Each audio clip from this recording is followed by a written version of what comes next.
เมพุทธวันขวัญเพชรกับพรลาวอนเพิ่นฝากเงินมาให้เจ้าเด้อ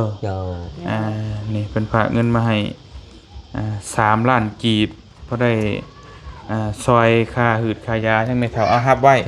จับไว้เด้อโดย3 ล้านกีบเพิ่นเนาะเอาอันพอดีมื้อนี้ทั้งไอ้อันน่ะมีผู้ใหญ่ใจบุญเพิ่นฝากเงินมาให้น้องเด้อเพิ่นว่าสิส่งค่ารถค่าลาแหละแต่ว่าเพิ่นส่งบ่ทันตอนนี้เพิ่นฝากมาให้อยู่นำอ้าย20 ล้านอ้ายสิโอนให้เด้อโดยเดี๋ยวให้น้องส่ง QR Code มาให้อ้ายเดี๋ยวอ้ายสิส่งให้โดยขอบใจโดยภาคมกขอบใจเพิ่นแน่เพิ่นอยู่ทั้งต่างประเทศโดยส่งค่ารถ20 ล้านกีบโอเคบ่เตียงโอนเรียบร้อยแล้วสวัสดี FC นี่ป้าอันยินเจ้ายืมเงินมาเท่าไหร่มื้อนั้นยืมเงินมา5 ล้าน4 ล้านตอนนี้มีเงินใช้เพิ่นหรอบ่บ่มีเฮ็ดได้สิได้เงินใช้เพิ่นบัด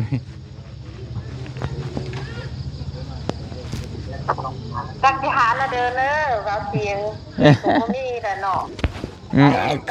คือจังซี่อันพอดีอันมีผู้ใหญ่ลุงเพิ่นฝากเงินมาให้6 ล้านกีบไปใช้หนี้เด้อเจ้าไปใช้หนี้4 ล้านเดือน2 ล้านก็เจ้าเก็บไว้เด้อขอบใจเด้อโดยนบมือขอบใจเพิ่นแน่เพิ่นอยู่ต่างประเทศเพิ่นอยู่ทางออสเตรเลียพอลุงใหญ่ใจดีก็ได้เอ็ดครับโดยขอบใจนำบ่าวเสียงเด้อโชคดีมีชัยเด้อบ่าวเด้อโดยอ้าวอยู่ดีมีแฮงเรียบร้อยแล้วโดยเสียงเด้อ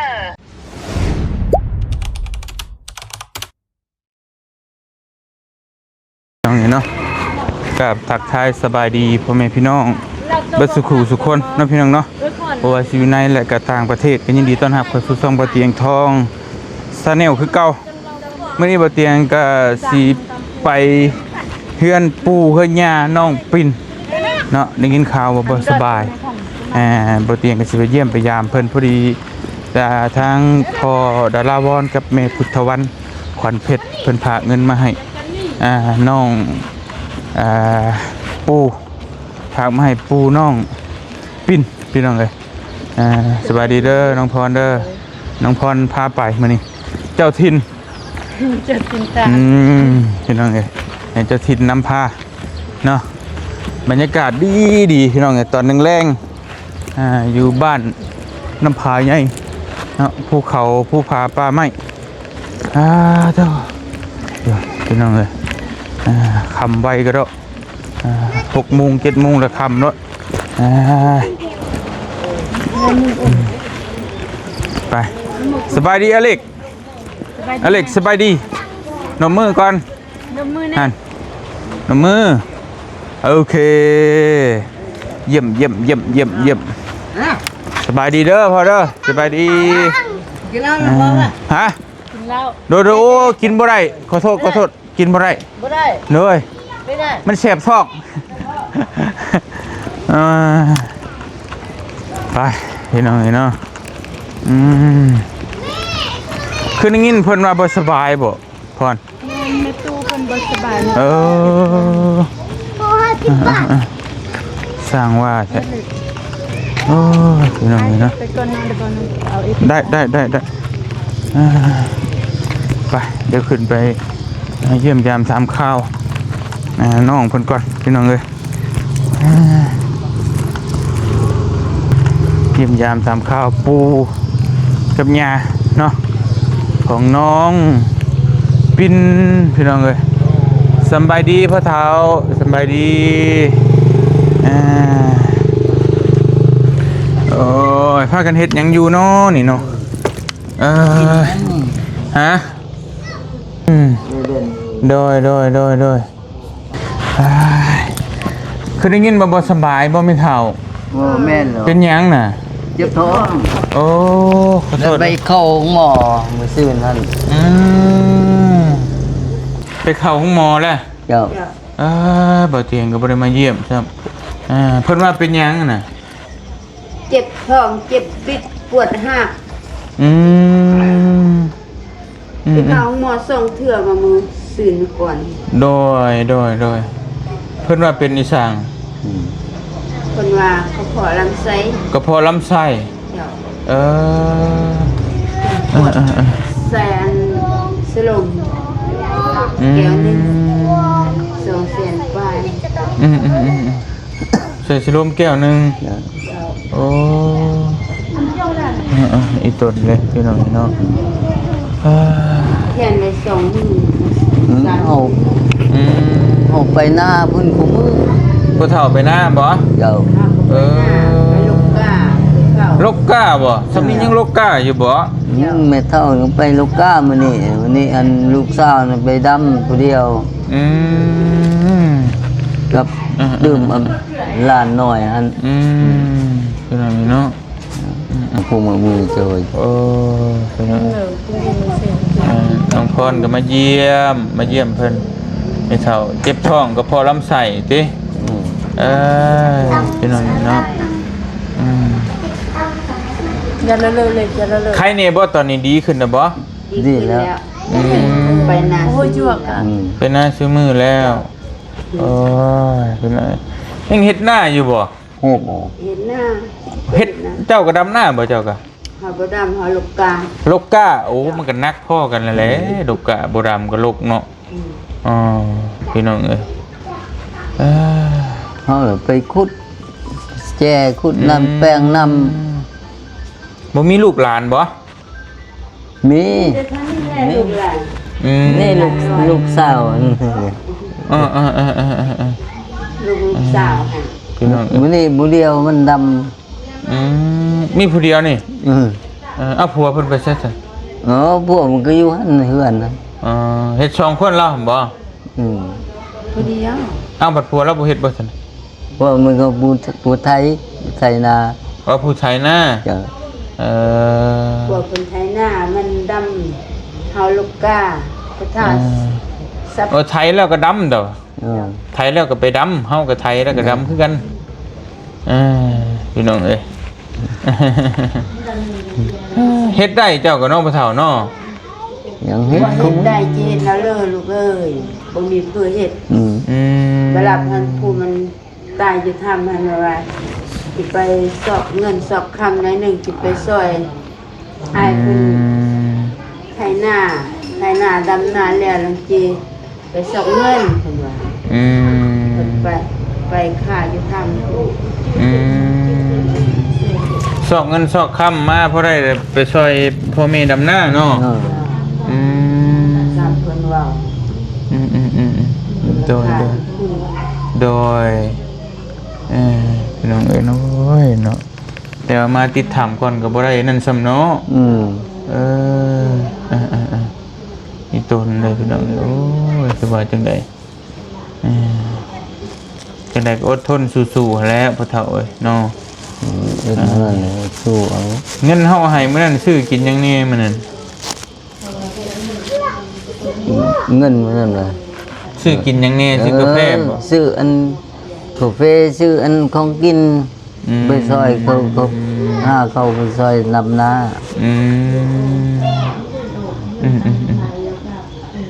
พี่น้องเอ้ยเนาะแต่จ้างคนดำนี่เท่าไรมื้อหนึงเท่าไรเดี๋ยวอยู่บ้าน จักเขาน่ะมึง200,000 150,000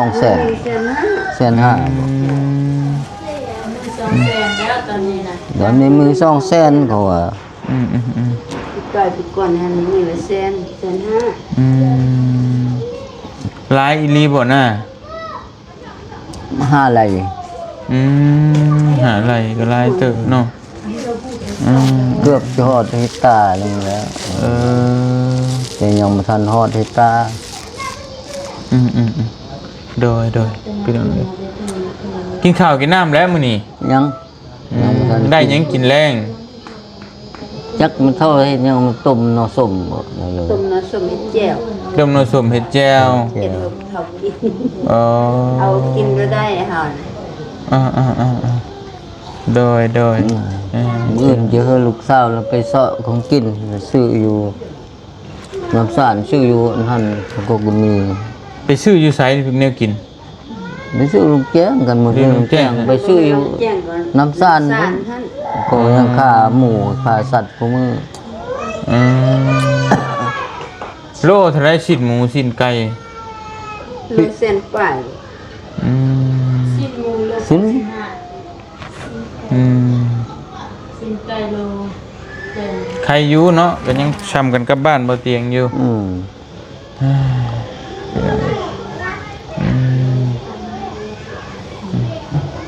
มีแต่กินข้าวกับหน่อไม้แต่ก็บ่มันก็บ่แซ่บได้เนาะ มันบ่มีแห้งอะเนาะ กินไปเส้นแหละเพราะว่าเฮ็ดเวียกได้แล้วก็เศร้าเท่านั้น กินพอเฮ็ดเวียกได้ อย่างนั้น ไม่กินหน่อไม้หลายเนี่ยไม่เท่าจังเป็นกระเพาะลำไส้ เอาบ่ได้ บ่กินเนี่ยเนาะบ่กินเด้อ เส้นน้ำตา เสียน้ำตา มันเจ็บบ่เจ็บแล้วมันหาย เจ็บมันปวดเจ็บปิด อืม กินน้ำท่าหั่น อืม แจ่วก็กินบ่ได้ แม่นกินบ่ได้มันแสบ มันเจ็บ มันแสบมันฮ้อน กินคอล่า อืมกินข้าวแล้วล่ะกินข้าวกับชิ้นไก่ได้อยู่ ชิ้นไก่ก็บ่มีไก่สิพากิน บ่มีไก่ เลี้ยงมันตาย5ปีไก่ เอ้าเอ ตายหมด อ ทั้งเป็ดทั้งไก่ลอยไปตายหมด บ่ เดียว โอ้ เดี๋ยวนี้บ่ซื้อเลี้ยงแล้ว อืม กันอย่าเอ็นนั่นนี่นั่นล่ะไปรอซื้อเพิ่น โดย เอาเลี้ยงบ่ได้เลี้ยงบ่เป็น โดยเลี้ยงบ่เป็นเนาะเลี้ยงก็มันก็บ่อยู่นำเนาะ ได้มันตายแล้วแกงทิ่มนี่น้ำทานหมด อืม บ่มีผู้ ผู้เขากินเขาก็คั่วกิน กินเขาพวกกินเอาไปกิน เรื่องเสียละ ยันติดอันหยัง โดยพี่น้องมันก็บ่เป็นตะกินแล้วมันไก่แต่ฮะพี่น้องนี่เนาะมีแต่ว่าซื้อกินเอาซื้อชิ้นหมูชิ้นหยังกินเอาเนาะ ซื้อกินเอา พี่น้องเอ้ย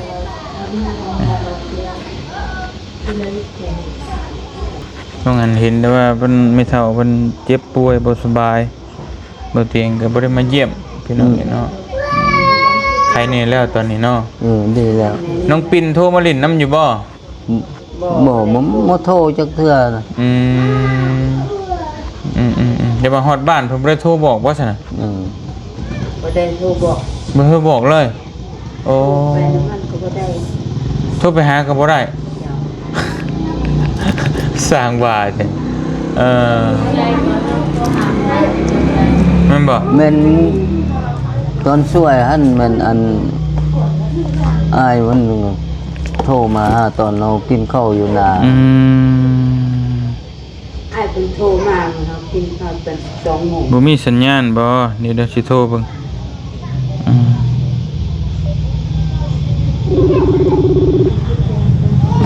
สิโทรเบิ่งพี่น้องนะ ไม่เห็นลูกสาวหั่นมึงครับโทรได้ เพิ่นโทรบอกลูกสาวพวก อ๋อเพิ่นก็โทรอยู่ซั่น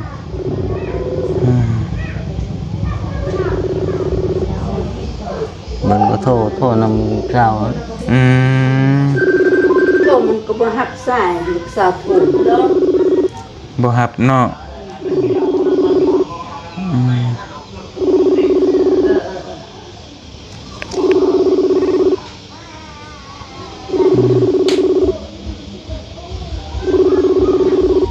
บ่ฮับเด้อพี่น้อง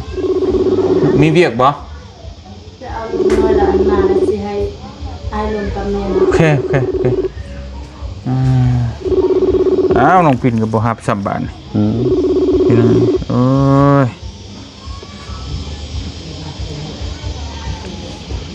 ว่าจะให้คุยกับปู่กับย่านี่นะน้องปิ่นไม่รับสายเลยโดยสบายดีน้องปิ่น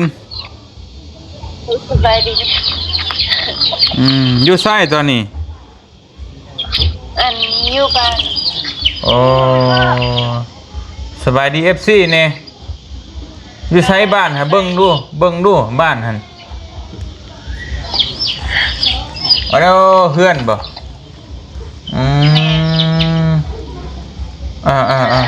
เฮือนเพิ่นใช้ลูกชายให้เบิ่งด้วยเบิ่งหน้าลูกชายด้วย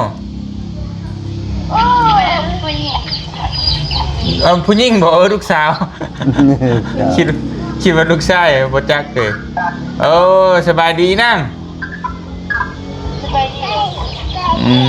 สบายดี เป็นไงครับ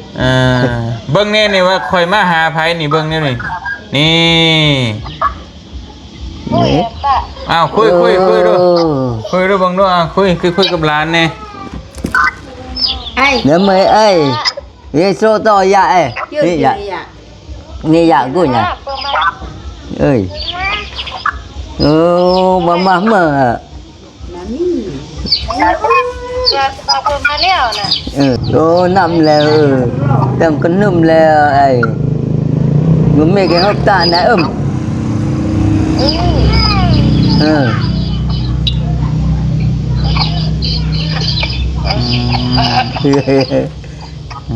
คุยกับ สบาย ลูกไผ่เพิ่นพี่น้องเนาะป้าเปิดมา ta มา mà คือ macam mà rồi นี่ไอ้ anh เดี๋ยวหัวจมูก giao chúng na đi nhớ năm na lời nhớ năm na là ba mươi năm xăm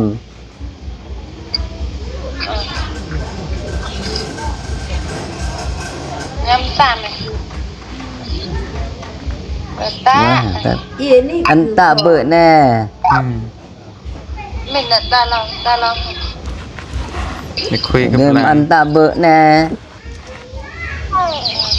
กระตาเด็ดมาก ừ. มึงคุย Ồ. น้ำตาตาเนี่ย Ôi, dễ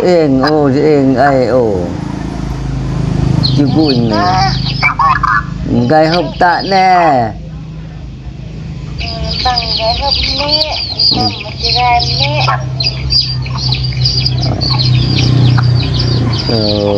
ngầm nèมันมีอืม ยาก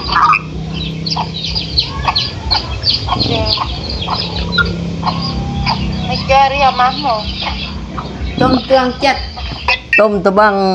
จัดมาดิมามันจะมา นอกขึ้นก็ใครหนูนะ gai đi vịt này là tao được gai tên tao được vịt nè này nó có gai nè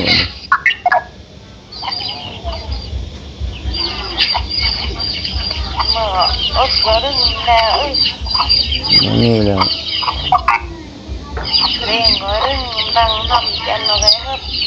xin chữ sao mà tăng bố khâu à เจอมาแต่งมาหมูก็นี่เราหมดอันเอ็มตรงกับตรงเดี๋ยวหุบจะตรงอันใบแยงดีแบบดีเอาแต่งเยอะ mấy em mà lau suy nghĩ nữa âm khắc âm nẹ mà mình có lau sai xin chữ phan xương nhé lâu ní tăng bố khâu cái lau suy nghĩ này toàn đi bơ mà suy nghĩ này đã nà giờ tu bơ nà ôi âm khắc âm nẹ mà bây gùi cứ mà sinh nhàn mình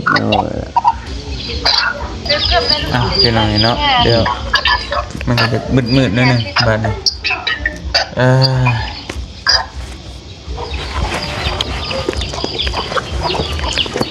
อัน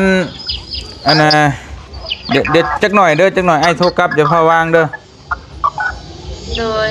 อันโมเมนต์จะเผาอย่าเผาป้าโทรศัพท์เด้อไอ้จักหน่อยไอ้โทรกลับเดี๋ยวอันนี้ก่อนเดี๋ยวอันคุยกับมันผู้เฒ่าหน่อยนึงเดี๋ยวไอ้สิโอนเงินให้นะพอดีผู้ใหญ่เพิ่นฝากเงินมาเด้อ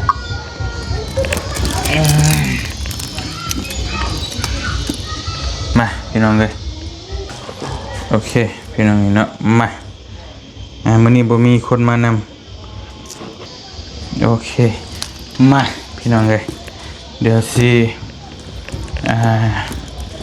มอบเงินให้ทางเม็ดเฒ่าพ่อเฒ่าเพิ่นพี่น้องนี่เนาะพอดีมีผู้ใหญ่ใจบุญเพิ่นฝากเงินมาพี่น้องนี่เนาะฝากเงินมาให้เจ้าพ่อเฒ่าพี่น้องเลย1 2 3พอดีแม่พุทธวันขวัญเพชรกับพ่อดาราวอนเพิ่นฝากเงินมาให้เจ้าเด้อนี่เพิ่นฝากเงินมาให้3 ล้านกีบเพราะได้ซอยค่าหืดค่ายาทั้งแม่เฒ่าเอารับไว้จับไว้เด้อโดย3 ล้านกีบ ใจ น้องพี่น้องเนาะก็ไปซื้อหืดซื้อยาซื้อเนื้อกินเนื้ออยากเด้อ เจ้าขอบใจน้ำเจ้าซาธุ โดย อายุยืน เพราะว่าไม่เท่าเพิ่นก็บ่สบายแม่เพิ่นเนาะบ่สบายแล้วก็ทั้งพ่อเพิ่นก็ เจ้า อันนั้นอยู่พี่น้องเนาะ เจ้าโอ้สาธุ โดยก็อยากกินหยังก็ซื้อเอาเด้อ เจ้า น้ำลาย พี่น้องเนี่ย มันลูกหลานบ่ฮื้อแล้วบ่มีเงินกินจ่าย นั่นขอบใจน้ำ ก็เมื่อเมื่อ โดยให้ผู้เฒ่าบ่เก็บไว้ไผเก็บเงินแต่เก่าไผเอาเงินไว้ ห้องก็เอาไว้ไม่ต้องเอาไว้ มีแต่ไม่เท่าเอาไว้เนาะจะกินหยังในเสื้อเนาะที่จริงนะเพิ่นผากมาให้เจ้า แต่ว่าก็เจ้าก็ให้เมียคือเก่าแม่นบ่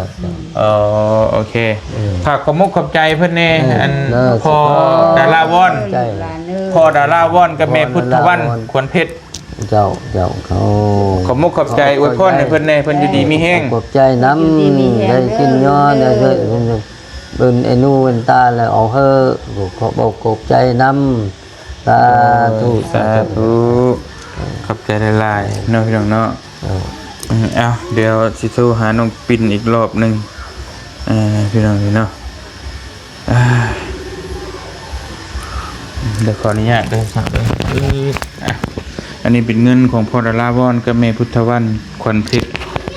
พี่น้องนี่เฮาสิ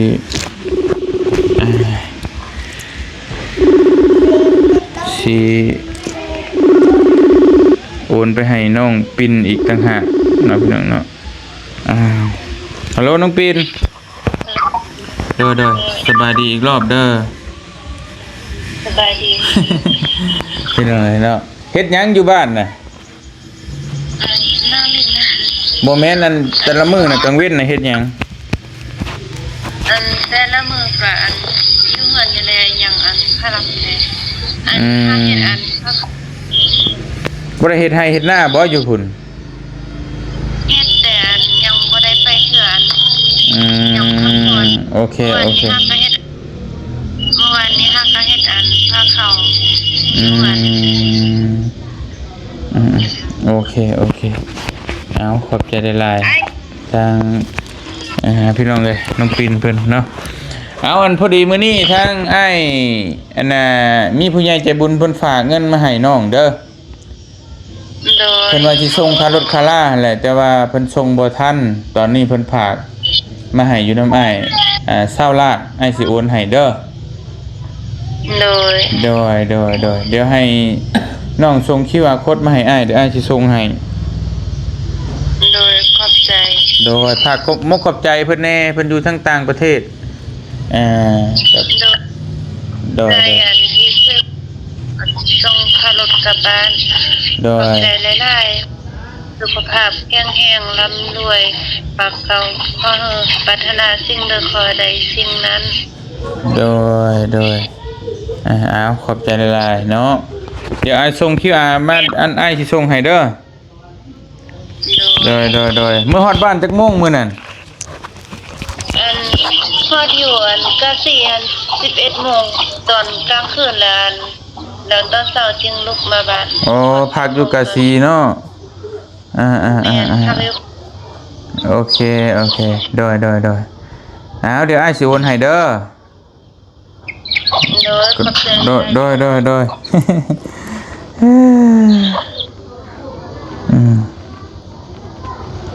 เอาเดี๋ยวโอนเงินให้ทางน้องปิ่นก่อนเด้อพี่น้องเอ้ยให้เพิ่นส่งเลข QR code มา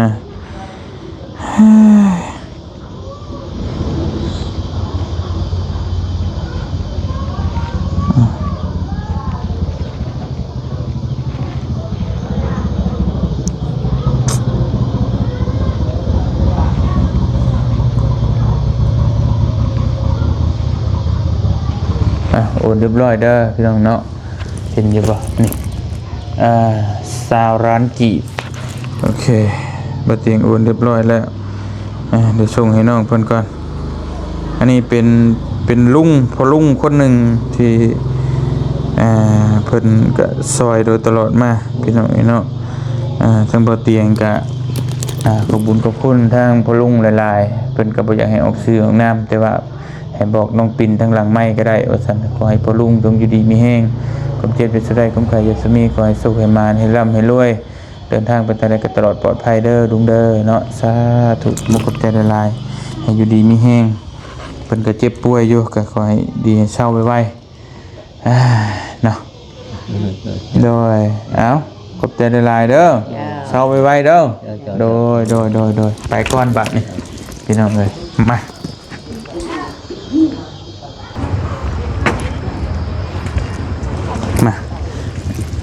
เดี๋ยวสิโอนเงินให้ผู้กองก่อนไปหนังไอ้เนาะคลิปนี้มีแต่โอนเงินอย่างเดียวคลิปนี้เอา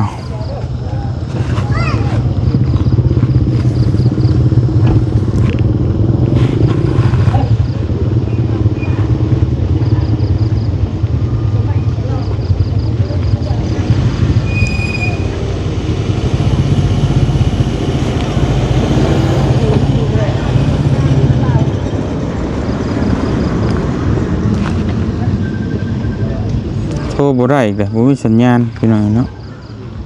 บ่เป็นหยังเดี๋ยวบ่เตียงโอนเงินให้เพิ่นก่อนเนาะพอดีเงินที่ทางอ้ายเพิ่นฝากมาให้มื้อนั้นแหละผู้ละล้านกับ50,000นะพี่น้องเนาะอ้ายสีซักพี่น้องเอ้ยเงินที่เพิ่นฝากมา1ล้านกับ50,000เดี๋ยวฝากให้ก่อนเด้อนะพี่น้องเนาะเป็นส่ง QR มาให้แหละเพิ่นกลับบ่ทันเพิ่นให้ผู้ละ50 ดอลมื้อนั้นแต่ว่าเพิ่นกลับก่อนให้บ่เตียงโอนให้แล้วQR ทางเบาแก้วส่งมาให้เนาะก็โอนให้เด้อเบาแก้วเด้อเงินทางอ้ายเพิ่น2 คนเนาะ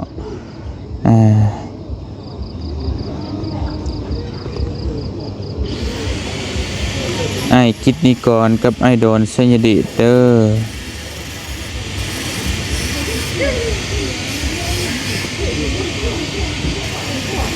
กับไอ้โดนสัญญาจิตเนาะ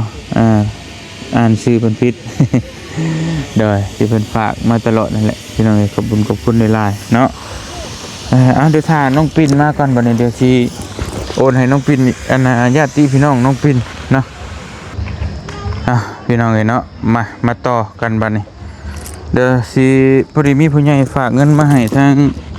สบายดีเอ้ยสบายดีเนาะโดยเป็นได้ฮอดเทือนฮอดชั้นได้บ่ฮอดแล้วฮอดหมู่บ้านนี่แล้วสบายดี FC แน่ยติสบายดี FC นี่ป้าอันเพิ่นกับ